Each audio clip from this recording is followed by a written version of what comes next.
Halo semuanya, selamat datang di podcast kita pada hari ini. Senang sekali karena pada episode kali ini kita kedatangan sosok yang inspiratif, seorang pemimpin yang tidak hanya punya rekam jejak yang baik, tetapi juga dikenal sebagai teladan dalam banyak hal.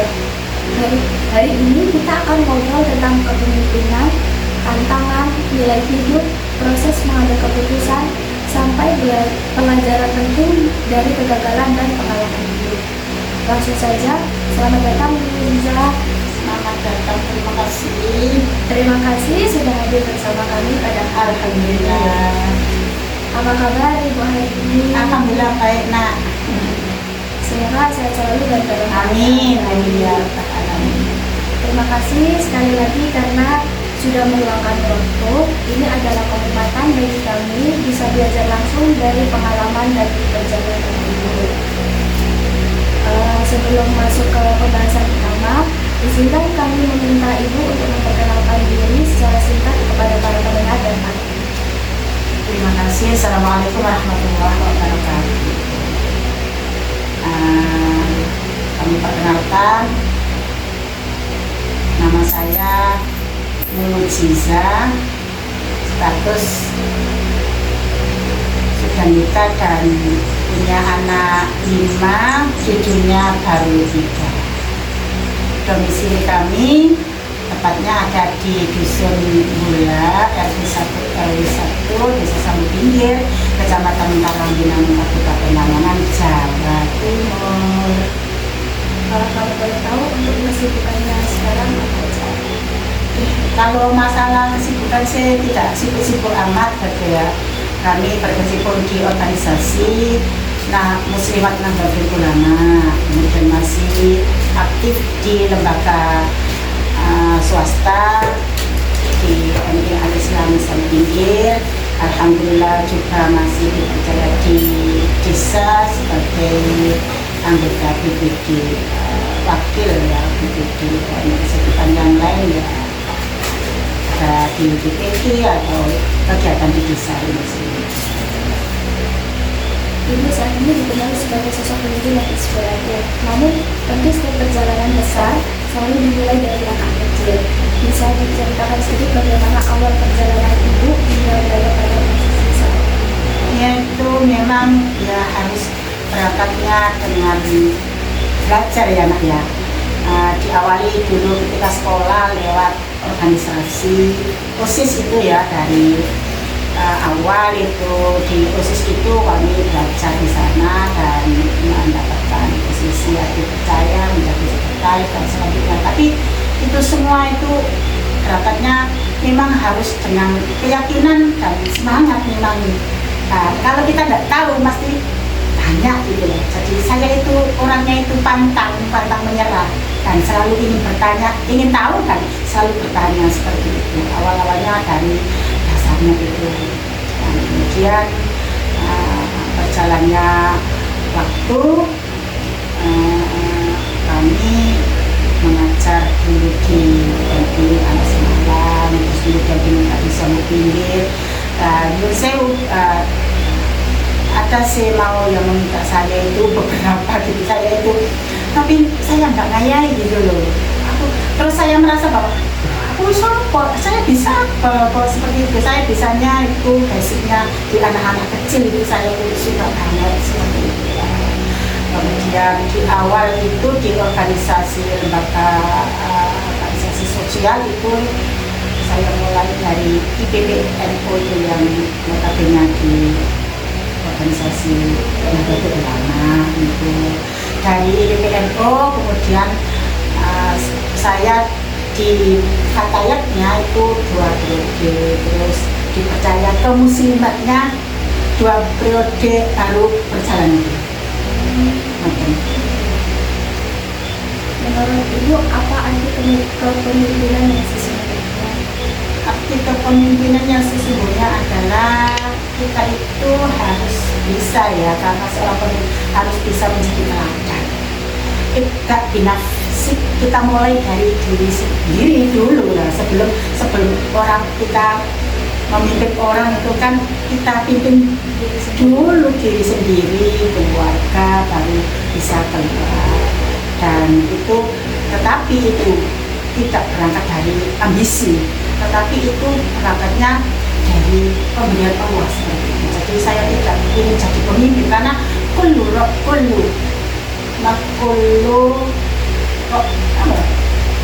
setiap pemimpin itu akan dimintai pertanggungjawaban. Jadi itu yang saya takutkan, nanti dimintai pertanggungjawaban oleh Allah sebagai pemimpin itu. Jadi saya, dan kalau bisa jangan meminta-minta jadi pemimpin, tetapi kalau itu amanah kita terima dengan baik. Kullu ra'in mas'ulun an ra'iyah. Pertanyaan selanjutnya, apa prinsip utama yang selalu Ibu pegang dalam memimpin? Ya itu tadi, kita harus bisa mulai dari diri sendiri. Dan kita kalau memang pemimpin itu tidak cukup dengan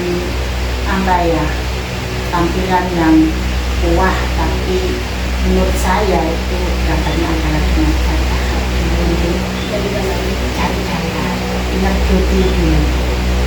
Jadi itu yang prinsip saya, seperti itu. Saya harus menjadi teladan diri saya, terus keluarga saya, dan orang-orang sekitar, dan bisa secara umum. Dalam perjalanan itu sebagai seorang pemimpin, tantangan yang paling berat yang pernah dihadapi itu apa?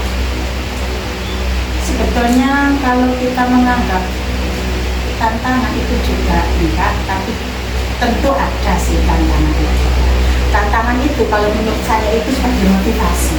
Justru ada tantangan itu akan membuat kita itu tambah cerdas ya. Terus kemudian kita akan bertambah berwibawa ketika kita bisa mensikapi yang namanya tantangan itu, tapi tidak membuat tantangan itu sebagai kita katakan musuh atau sebagai hambatan, tetapi tantangan itu kita sikapi dengan baik, dengan sikap yang menerima. Artinya bahwa memang tantangan itu pasti ada. Nah, kita sikapi bahwa tantangan itu adalah sebuah motivasi untuk kita. Kalau tidak ada tantangan, kita tidak akan bisa maju. Justru saya itu terkadang waktu di MI itu tidak ada tantangan, kayak aman-aman saja. Nah, ketika aman-aman justru nanti itu endingnya itu gitu. Tapi kalau tantangan itu kita lalui dengan musyawarah bersama ketika di sebuah lembaga, di instansi atau di organisasi sebagai pimpinan, itu tidak diputuskan sendiri, tapi bagaimana ketika ada tantangan itu kita musyawarahkan bersama bagaimana solusi untuk menjawab atau mensikapi tantangan itu agar menjadi enak ketika pemimpin gitu. Bagaimana Ibu memastikan bahwa kepemimpinan tidak hanya menghasilkan target, tetapi juga menjadi teladan bagi orang lain? Ya, seperti bahwa pimpinan itu adalah bukan istilahnya itu semua dari Allah sebenarnya. Artinya itu bahwa kalau menurut saya itu pimpinan itu jangan diminta. Sekali lagi, tapi ketika dikasih oleh Allah, menurut saya itu adalah pemberian Allah, maka kita terima dengan baik dan kita berusaha untuk menjadi pimpinan yang amanah. Menurut Ibu, apa bedanya pemimpin yang dihormati dengan pemimpin yang hanya ditakuti? Ada apa bedanya ya? Kalau kita jadi pemimpin, kalau kita dihormati itu gampang. Ya, kalau gampang aja kita bersikap arogan atau apa gitu. Tapi terus kemudian takut. Nah, kalau orang takut dengan seorang pemimpin, kan nanti tidak membawakan solusi. Artinya mau bahwa pimpinan itu kan tidak sendiri. Ada orang-orang di sekitarnya, ada pegawai, ada di bawah itulah. Justru dari beliau-beliau itu, dari mereka itu yang akan membuat kita sukses sebagai pimpinan. Artinya bahwa kita menjalin hubungan yang baik, muasyarahnya itu yang baik. Jadi ketika itu bawahan tidak takut kepada kita, terus kita pun jangan arogan kepada bawahan. Artinya menyambung tali asih, batin kita nyambung dengan yang kita pimpin, sehingga pimpinan itu akan bisa mudah sudah menjalankan tugasnya dengan sebaik-baiknya, karena memang bapaknya los gitu, tidak takut. Nah kalau ada pemimpin ditakuti, hanya ditakuti saja, nah terus kemudian benar diikuti, tapi nanti tidak ikhlas, sehingga kita tidak akan membuahkan menjadi pimpinan yang memang apa ya istilahnya menjadi panutan, tidak menjadi panutan tapi menjadi ketakutan. Takut maksudnya. Nah, artinya bahwa dengan hati dan benar-benar kita itu minta ridhonya Allah, semoga sebagai pimpinan ini mendapatkan ridho dari Allah dan menjadi pimpinan yang nanti ketika akhir jabatan atau nanti pas selesai ditanya oleh Allah itu kita bisa menjawab dengan hati. Menurut saya sih. Pertanyaan selanjutnya itu, ketika menghadapi keputusan penting, apa yang biasanya menjadi dasar pertimbangan utama itu, dan bisa diceritakan satu keputusan penting yang pernah Ibu ambil yang awalnya sulit tapi ternyata membawa dampak yang besar. Sebetulnya tidak ada persoalan yang sulit jika kita mengambilnya kepada Allah. Kalau kita mensikapi apapun itu dengan bersyukur, ketika kita mendapatkan tantangan, ketika kita mendapatkan hambatan, anggaplah bahwa tantangan dan hambatan itu seperti ujian, bahwa dengan tantangan dan dengan hambatan itu nanti membuat kita akan termotivasi semangat dalam berjuang. Tidak hanya pengen digaji atau mendapatkan apa ya seperti itulah, tapi kita itu benar-benar menjadi pimpinan itu pimpinan yang ingin mendapatkan ridho dari Allah itu, sehingga nanti kita akan selalu dituntun oleh Allah. Ketika ada masalah, ketika ada tantangan, ada hambatan, insya Allah kalau kita kepada Allah larinya, solusi itu akan terbuka. Dan itu sudah saya lakukan. Nah sekarang saya memang ketika ada, dulu memang susah, nah dulu saya belum belajar dari itu. Seorang pimpinan ada hambatan, ada tantangan itu susah, gimana. Tetapi alhamdulillah dengan petunjuk Allah, kalau ketika tantangan itu jangan dianggap sebagai momok atau sebagai hal yang jelek, tetapi itu sikapi. Artinya, oh dari Allah, semuanya yang menggerakkan itu Allah, bisa menggerakkan oleh Allah. Seringkali orang hanya melihat keberhasilan seorang pemimpin, padahal di balik itu pasti ada kegagalan. Apakah Ibu pernah mengalami kegagalan yang sangat membekas? Dan menurut Ibu, apakah kegagalan penting dalam membentuk kualitas seorang pemimpin?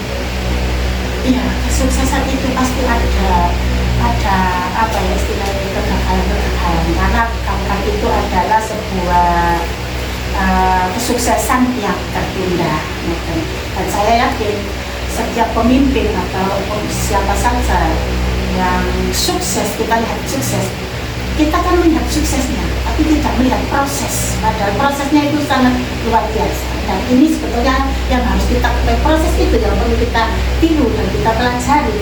Kita tidak melihat suksesnya. Ketika kita melihat orang sukses, kita lihat suksesnya saja, hanya mengeluh kita. Saya kok sudah begini kok tidak berhasil. Berarti itu kita belum. Artinya itu belum, suksesnya itu belum sempurna. Memang tidak ada yang sempurna sih, tetapi kesuksesan itu kita kembali kepada Allah. Dan memang di balik sukses itu ada apa ya, susah payah, prosesnya ya, disebut satu kali, dua kali, tiga kali, dan itu ujian dari Allah. Diuji Allah ingin dekat dengan hambanya, itu selalu diuji. Dan Allah ketika mengangkat derajat seseorang itu keluar kegagalan itu, dan akhirnya kemudian sukses. Inna ma'al usri yusra. Ada kemudian, ada kesulitan, pasti ada kemudahan. Bagaimana cara Ibu membangun kepercayaan dalam tim, dan apa yang Ibu lakukan ketika menghadapi anggota tim yang kurang sejalan atau kurang maksimal dalam bekerja? Ya, kita itu tadi untuk membangun kepercayaan yang pertama adalah kita harus bisa amanah. Sebagaimana yang diterangkan oleh Kanjeng Nabi, sidik, tablet, terus sidik, amanah tablet Saporna itu yang menjadi panutan kita sebagai dasar kita untuk menjalankan menjadi seorang pimpinan itu. Jadi kita harus benar-benar menjadi orang yang sidik itu, tidak bohong, tidak membohongi bawahan, tidak membohongi masyarakat, jujurlah, jujur. Ada bahasa Jawa yang mengatakan jujur itu ajur tidak. Justru jujur itu akan membawa kita lebih sukses. Terus amanah, jangan selimputan atau apa yang membohongi sekali lagi. Terus kemudian menyampaikan sesuatu, jangan menyimpan ilmu, karena menyimpan ilmu itu tidak baik. Sampaikan saja sedapat mungkin ilmu itu, balihu alim walau ayah, walaupun itu hanya satu ayat. Ya, terus kemudian itu cerdas sih. Cerdasnya itu apa? Seorang pimpinan cerdasnya itu harus bisa bekerja sama dengan apa ya bahasanya itu, dengan bawahan itu. Selalu ada komunikatif dengan bawahan, bisa ngomong, bisa berbicara apa sebetulnya yang membuat kegiatan kita, membuat organisasi kita, membuat lembaga kita kok nggak bisa maju, kenapa? Kita ajak ngomong. Nah, ketika dijak ngomong bawahan itu, saya yakin itu beliau-beliau itu, mereka itu punya kecerdasan juga. Nah, kecerdasan itu dituangkan dalam sebuah forum itu yang kemudian nanti kita putuskan bersama. Jadi pemimpin jangan malu ketika bertanya kepada bawahan atau kemudian membuat forum, di situ ada curah pendapat. Ketika pemimpin merasa bisa, itu justru akan menjadi bumerang bagi diri sendiri. Justru banyak bekerjasama dengan menjalin kerjasama dengan instansi terkait dengan bawahan atau pegawainya itu kalau memang gini. Apa nilai hidup yang paling mempengaruhi cara hidup memimpin, serta siapa tokoh atau sosok yang paling memberi pengaruh dalam perjalanan hidup? Kalau menurut saya itu ya, apa nilai hidup yang paling mempengaruhi cara hidup memimpin?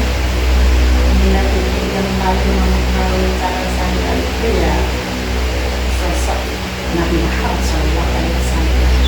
Itu memang di sana saya mencari inspirasi dari sana, mengikuti jejak Rasulullah, dari kepemimpinan beliau. Tapi yang empat itu juga saya berusaha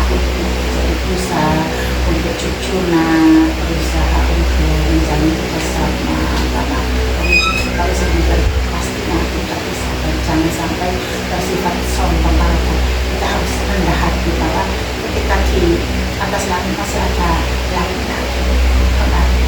Kalau angkat pimpinan kayak kalau gitu tambulan atau ke sana, hanya menunjuk saja, tetapi lakukanlah.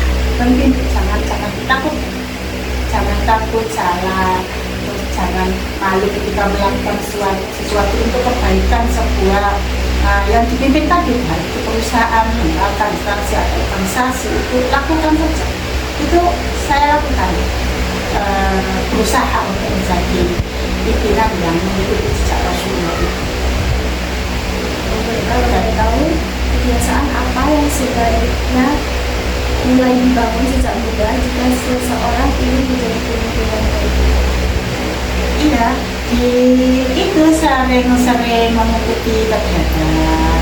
Contoh misalkan di sekolah itu kan ada OSIS ya, ikuti saja di OSIS itu nanti akan membuat kita dari sana itu belajar. Itu sudah saya lalui dulu. Ketika kata-kata kelas ada kegiatan OSIS rapat dengan para ibu guru, para ustaz-ustaz, terus kata-kata kelas itu menyampaikan usulan, terus kemudian menjawab pertanyaan. Saya itu bilang, kok bisa ya? Itu selalu saya ikut saja. Intinya itu jangan malu dan jangan takut, jangan minder. Itu menurut saya, dan selalu kita mengikuti adanya debat-debat kegiatan yang memotivasi kita untuk lebih semangat, tetapi tidak menuju sebagai pemimpin. Tidak, aku menuju jadi pemimpin, saya besok ya jadi pimpinan, aku tidak ada hati yang seperti itu, tetapi hanya ingin menambah sebuah ilmu. Nah, ketika ketika Allah nanti menjodohkan kita menjadi pemimpin atau membuat kita itu dipercaya oleh masyarakat, itu karena kita sudah punya bekal. Bekal itu karena Allah tadi. Kalau beliau, apa pesan ibu untuk anak muda yang ingin sukses tetapi tetap menjaga nilai, etika, dan integritas? Ya, tetap semangat menjalankan perintah Allah, salat dan lima waktu, ikuti perintah Allah itu. Dan teladannya adalah Nabi kita Muhammad SAW jika jadi pemimpin, karena Nabi Muhammad itu adalah pemimpin manusia sedunia itu yang perlu kita cari. Terus kemudian tetap rendah hati, tetap semangat, dan jangan putus asa. Kalau ingin tambah ilmu, suka membaca, terus kemudian mendengarkan tausiah para ustadz-ustadzah atau orang yang menjadi panutan kita. Saya selalu Gusmus, Mustafa Bisri, melihat kisah-kisah, membaca kisah-kisahnya Hasim Asy'ari, kemudian teladan Nabi Muhammad itu juga saya baca sejarahnya, bagaimana bisa menjadi seorang pemimpin yang baik. Masalah sukses itu nanti, tapi pemimpin yang baik, yang bagaimana pemimpinnya. Intinya adalah cari pemimpin itu harus ada hati, tidak boleh sombong, tidak membanggakan jabatannya. Jabatan itu hanya sementara. Jika ibu bisa menyampaikan satu nasihat paling penting tentang kepemimpinan kepada masyarakat luas, apa yang ingin ibu sampaikan? Untuk kepada siapapun yang nanti mendapatkan amanah menjadi pemimpin, mendapatkan amanah dari Allah menjadi pemimpin, jadilah pemimpin yang baik, jadilah pemimpin yang amanah, jadilah pemimpin yang rendah hati, tidak menunjukkan arogan, dan selalu birrul walidain. Karena orang tua itu intinya itu melakukan sesuatu itu izin kepada orang tua selagi orang tua masih ada. Itu saja menurut saya. Kalau boleh tahu gimana tips dan caranya menghindari rasa minder dan perbedaan? Contohnya, misal di agama itu kan tidak sepenuhnya di agama itu lulusan pesantren, jadi pasti gimana cara mengatasi rasa minder di lingkup anak-anak yang dari pesantren, sedangkan pribadi sendiri itu tidak ada minder di sana. Ya, kalau semangat itu semangat itu penting ya. Kita bisa, kalau basicnya pesantren atau yang tidak basicnya pesantren, terus kita jadi satu di situ. Memang betul ya ada rasa minder, ataupun yang pesantren kumpul dengan orang-orang yang seperti ini, kita bisa akan apa ya?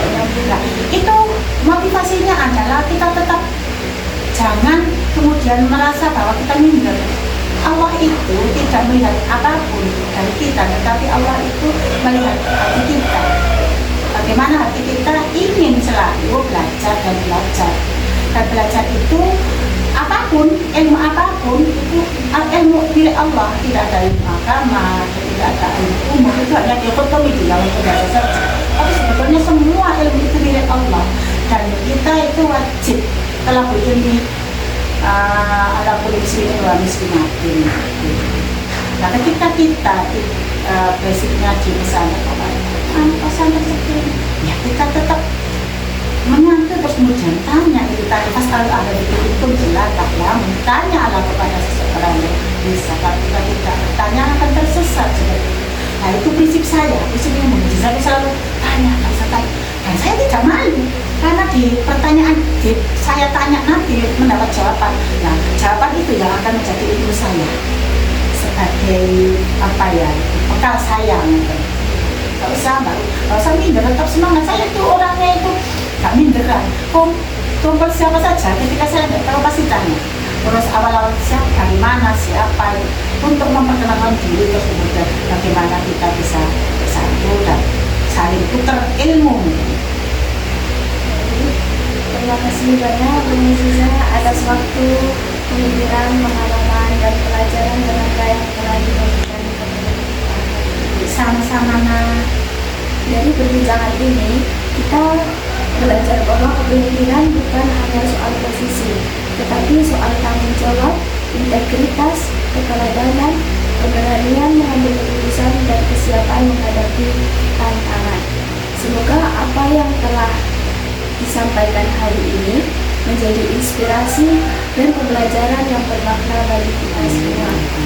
Saya selaku host mengucapkan terima kasih kepada seluruh pendengar dan penonton yang telah mengikuti sesi ini. Sampai jumpa pada diskusi berikutnya. Saya akhiri, wassalamualaikum